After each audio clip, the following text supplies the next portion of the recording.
எல்லாருக்கும் வணக்கம். நம்மளுடைய கர்மாவை நம்ம எப்படி குறைச்சுக்கலாம்?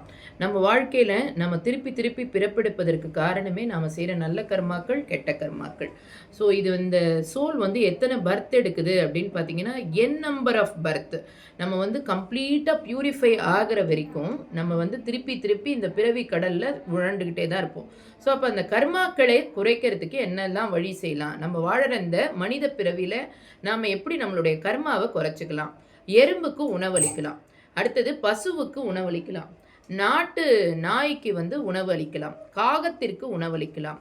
ஊனமுற்றவர்களுக்கு உணவளிக்கலாம். உங்களால் முடிந்த அளவு எறும்புக்காவது தொடர்ந்து உணவு அளித்து வரலாம். நமது பாவ சுவை படிப்படியா குறைவத, நல்ல நிலைமையை நம்ம அடைவதை நிச்சயமா பார்க்கலாம். ஏன்னா வயிறு மட்டும்தான் உங்களுக்கு போதும்னு சொல்லக்கூடியது ஒன்று. மற்றது எதுவுமே இன்னும் கொடுக்கல இன்னும் கொடுக்கலன்னு தான் சொல்லுமே தவிர்த்து, வயிறு ஃபுல்லாகிடுச்சுன்னா போதும் எனக்கு ஃபுல்லாகிடுச்சுன்னு சொல்லுவோம். அதனால் வயத்துக்கு எவ்வளவு நம்ம உணவு கொடுக்குறோமோ, இந்த மாதிரி கொடுத்துட்டு இருக்கிறச்சே என்ன ஆகுனாக்க நம்முடைய கர்ம வினைகள் நமக்கு குறையும். Thank you so much.